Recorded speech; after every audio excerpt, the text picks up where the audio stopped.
untuk pencerahan yang luar biasa.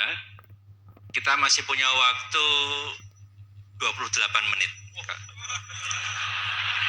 Kalau Bapak berkenan, apakah ada yang ingin bertanya? Singkat, padat, sebutkan nama. Sana dulu ya. Ya. Tiga ya? Tiga aja ya? Satu. Sini dua. Satu lagi dari Ahwat. Ya Ibu ya. Ya. Silakan. Satu dari sana ya. Ya. Maju aja. Maju. Mikrofonnya aja.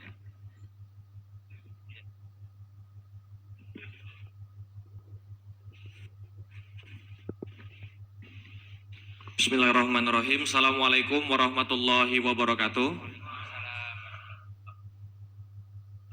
Perkenalkan Gus Baha, nama saya Boyi. Mungkin agak beda dengan pada umumnya. Saya bukan dari kalangan santri, tapi ketika mendengar ceramah Gus Baha pada awal-awal saya kuliah itu merasa kok kayak sebelumnya kenapa tidak masuk santri aja gitu. Karena ternyata toh yang diajarkan juga banyak dasar-dasarnya atau prinsip-prinsipnya yang sama dari jalur berpikir dan lain sebagainya. Yang ingin saya tanyakan di sini adalah ketika Gus Baha menyampaikan tentang diroyah, mungkin singkat saja Gus, apakah diroyah ini alat atau ilmu universal yang bisa digunakan ketika berdialog dengan orang-orang yang mengatakan itu kan kaidah kalian gitu, itu kan kaidahmu, ada hal-hal yang memang tidak bisa dipersamakan atau tidak bisa digeneralisir. Ya mungkin seperti Gus. Dan juga yang terakhir, kalau boleh saya izin bersalaman boleh Gus. Kesempatan. Oke. Assalamualaikum warahmatullahi wabarakatuh.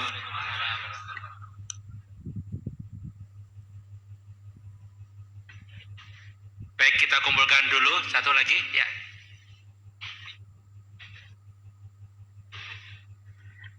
Cek.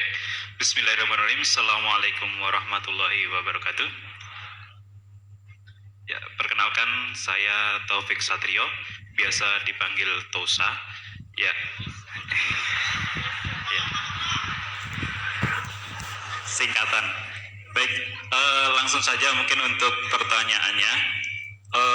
Di Yaumil Akhir nanti kan ada yang namanya Yaumil Mizan. Itu pertimbangan gitu kan. Nah itu bagaimana kalau timbangannya itu sama, artinya seimbang. Nah, apakah itu nanti akan berada di tengah-tengah antara surga dan neraka atau seperti apa? Kemudian yang kedua, itu terkait dengan perbuatan buruk ke orang lain. Ketika kita berbuat buruk ke orang lain itu kan kita istilahnya zalim kepada orang lain. Tapi di lain sisi, itu secara zahir kan seperti itu. Tapi di lain sisi, di akhirat itu kan, kalau secara pahala, kita itu membantu orang lain mendapatkan pahala.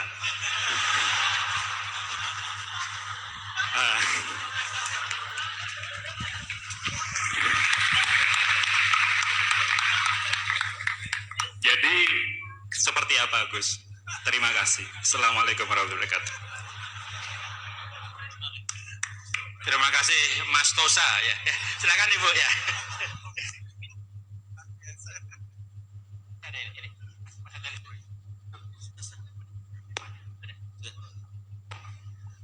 Assalamualaikum warahmatullahi wabarakatuh. Perkenalkan saya Nazula Hasanah. Mau bertanya, apakah perbedaan NU sama Muhammadiyah?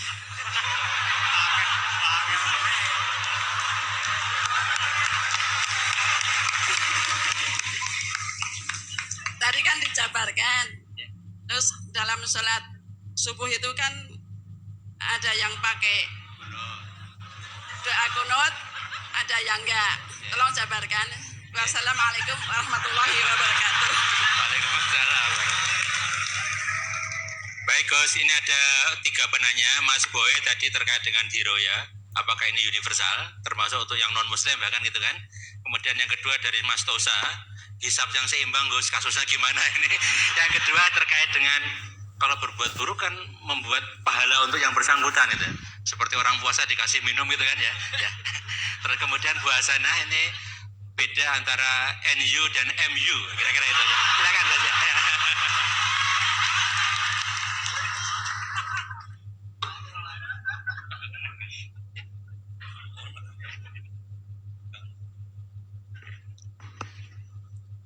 Bismillahirrahmanirrahim. Sebelum saya jawab, saya senang kalian semua senang dengan suatu yang taat itu.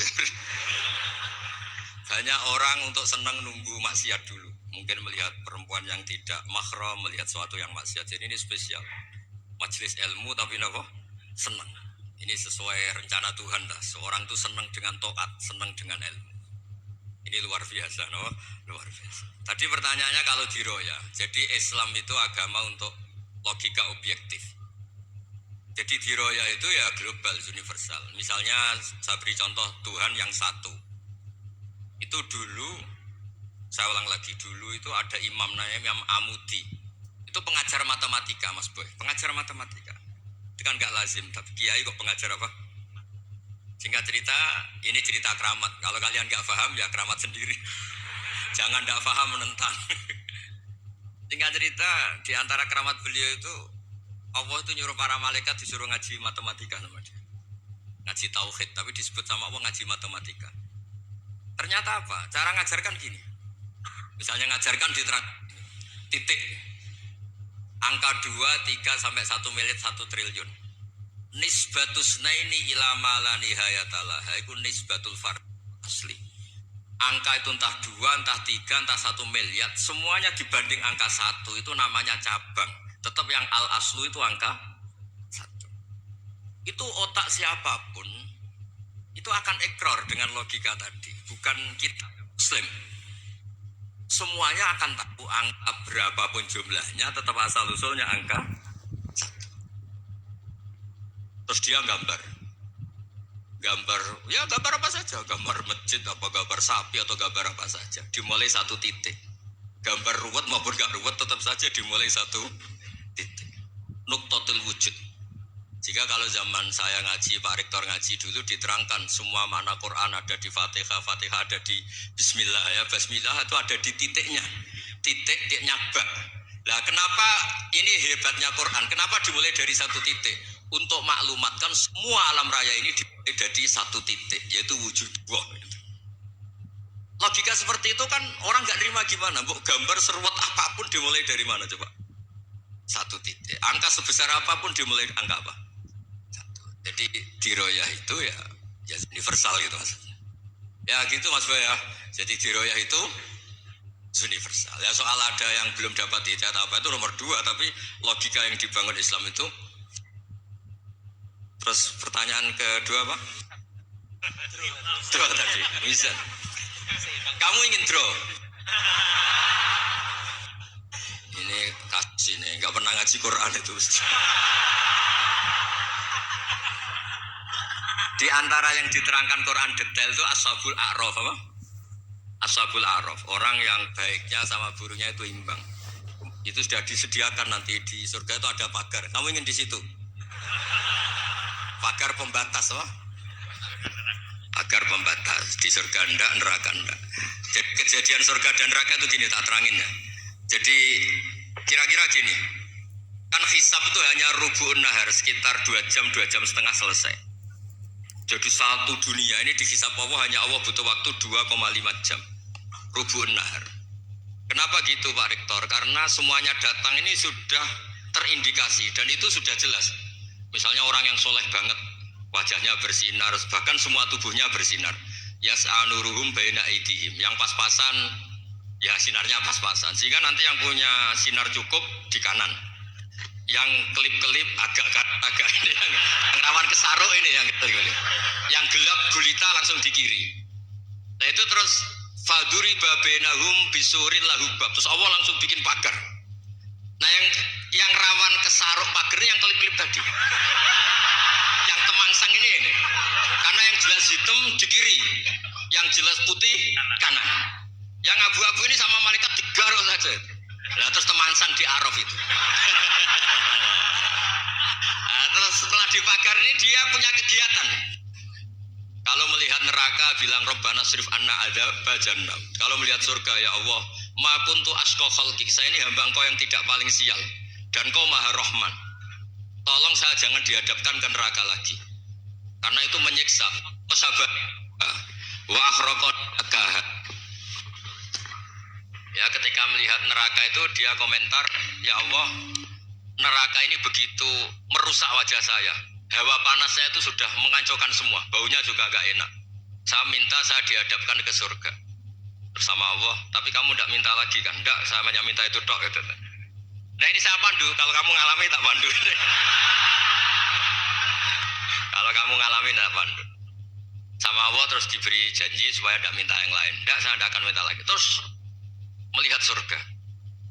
Nah, di surga melihat orang kayak gitu kan, di surga nanti kalian kan hura-hura semua. Wah, istri yang di dunia kurang cantik, rewel, yang di surga itu istrinya cantik semua, gak rewel semua. Gak minta belanja, cantiknya gak usah kesalahan, pokoknya top lah. Terus dia melihat tersiksa, cara Jawa ngiler.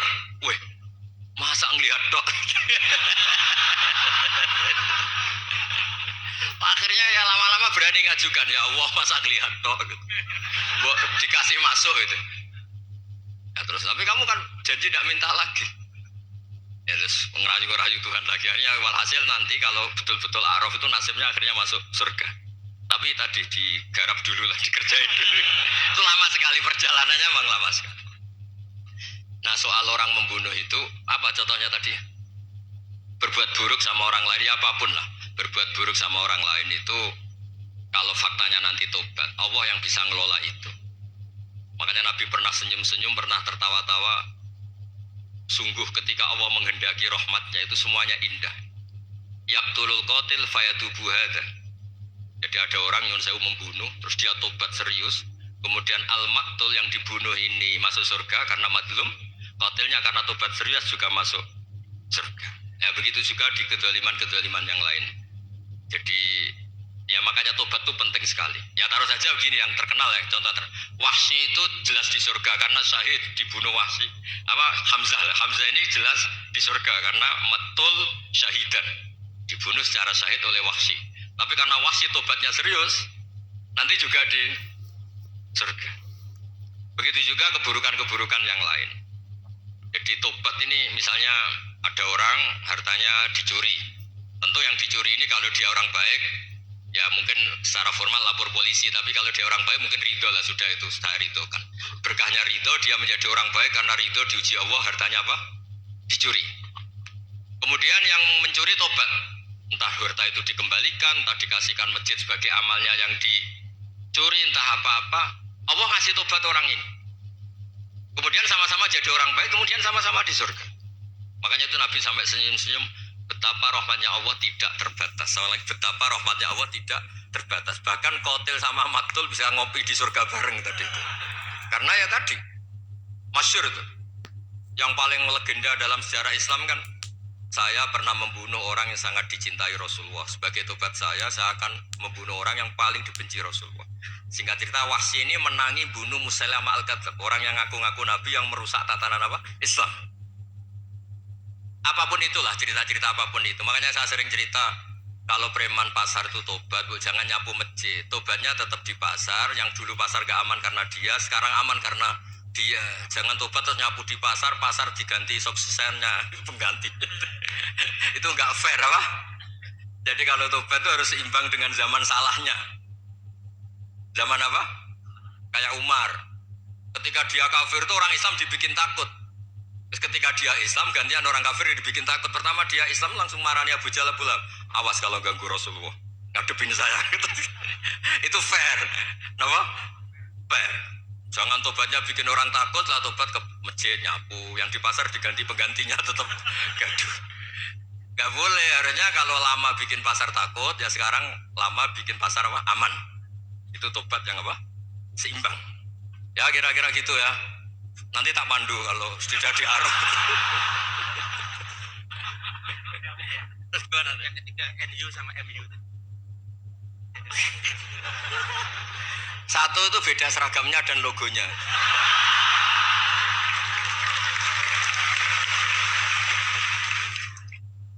Kedua, nama ketua umumnya. Ketiga, tanggal acara besarnya. Muktamar Muhammadiyah dan NU itu beda. Sudah beda 1 abadnya. Tentu dulu Muhammadiyah. Tapi begini ya, perbedaan itu nggak bisa dihindari karena tadi ada sudut pandang apa? Ada sudut pandang itu nggak bisa dihindari. Ini cerita yang nyata ya. Saya ulang lagi, senyata-nyatanya. Andaikan betul Rasulullah itu hanya kunut 1-2 kali, maka kalau menurut mazhab Syafi'i, apa salahnya melakukan sunnah terus-menerus meskipun Nabi itu melakukan hanya beberapa kali? Karena pertama, sesuatu yang pernah dilakukan Nabi pasti akan menjadi sunnah yang terus-menerus. Nabi itu puasa Senin Kamis juga tidak selalu. Salah kalau ada orang bilang, Nabi malah takut kalau ibadah sunat dilakukan terus-menerus karena nanti takut dikira wajib. Itu masyhur dalam kaidah usul fikih. Tapi yang tidak kunut juga ada salah karena ya tadi Nabi ya pernah kunut, Nabi juga pernah tidak kunut karena Nabinya orang banyak. Karena bukan Nabi kelompok tertentu, no? Jadi sederhana. Terus menyangkut ini dengerin betul sujud. Sujud itu banyak ulama yang mengatakan untuk sah itu harus melibatkan 7 anggota. Umirtu an asjuda ala sab'ati azumin al-jabha wal yaden warubaten wal qadamen. Saya diperintahkan sujud itu melibatkan 7 anggota, yaitu jabha, yaden 2 tangan, 2 lutut, terus 2 qadamen. Tapi Imam Syafi'i ngendikan, andaikan ada pendapat yang mengatakan ukurannya cukup jabha, maka itu juga benar. Karena Nabi ketika sujud ngendikan sajadalaka wajhi wa sam'i wa basori. Ya Allah telah sujud ke engkau wajah saya, jabha saya. Nabi tidak menyebut tangan, tidak menyebut rubaten, tidak menyebut qadamen. Ini wajah dua wajah, ukurannya itu hanya jabha. Itu kayak iya kayak enggak. Nah hal-hal seperti itu yang menjadikan ada ijtihad. Ijtihad itu satu pemikiran yang cara sudut pandang itu kayak iya kayak enggak. Nah itu terus ada al-madhaibul arba'ah. Terus ketika implementasi di Indonesia, dulu Mbah Ahmad Dahlan juga ngaji Bahasa Soleh Darat, Mbah Hasyim Asy'ari juga ngaji Bahasa Soleh Darat. Ketika di Mekah sama-sama ngaji Syekh Khotib Minangkabau, sama-sama ngaji Syekh Mahfud Termas. Jadi ya kalau di keluarga kita itu ya biasa aja perbedaan-perbedaan itu selama masih ilmiah dianggap biasa. Karena memang ngelola sudut pandang itu nggak bisa ditertibkan. Nabi Yahya itu suka berkawan orang soleh. Karena berkawan orang soleh itu enak. Tapi kalau Nabi Isa suka dandani desa-desa tertinggal yang masih macam-macam. Ketika ditanya, kenapa engkau suka berkawan orang-orang gitu? Ana tabibun udawil mardo. Di mana-mana kiai itu ya nyembuhkan yang sakit. Jadi kalau dakwah yang sudah iman tuh akeh tunggale, tapi dakwah gitu kan tantangan. Itu sudut pandang. Ada nabi itu yang tertawa terus guyon terus. Yang satu murung terus. Ya sama Nabi Isa dan Yahya kan satu angkatan. Mali aroka dohikan fakaan nama tak manumin makrillah. Kamu kok tertawa-tawa terus seakan-akan nggak ada adab saja. Yang satu tanya, Mali aroka abisan kaan nakata kenatumir rahmatillah. Wong kok murung terus, kok donya orang rahmat deh. Nah dia ini orang hebat. Guyu banter ya iso, nangis banter ya iso. Nah, itu sudah orang kombinasi itu. Isa ya mau, ya mau, Muhammadiyah ya gelem, NU ya gelem. Ya maksudnya sudah biasa aja. Karena tadi konstitusi NU yang mengatakan ibadah harus ikhlas karena Allah, Muhammadiyah juga sama harus ikhlas karena ya sudah kalau karena Allah sudah selesai kan. Yang menjadi masalah itu kan identitas untuk hadun nafsi untuk diri sendiri. Kalau kita ikhlas masalahnya apa? Coba masalahnya apa coba? Imam Syafi'i pernah di Masjid Abu Hanifah yang tidak kunut. Beliau enggak kunut. Ketika tanya 5 ada taroktal kunut, ikroman di hadal madhab, saya menghormati madhab ini. Jadi ya biasa. Sebaliknya juga sama, orang-orang Hanafi kalau Imam Syafi'i kunut ya ikut kunut. Karena kalaupun Anda yakin itu tidak disyariatkan, kamu juga yakin itu tidak membatalkan apa? Sholat. Itu yang perlu dicatat. Kalau Anda tidak yakin sunat, kan tidak yakin kalau itu membatalkan sholat. Jadi sebetulnya kalau dianalisis secara keilmuan itu ya semuanya normal.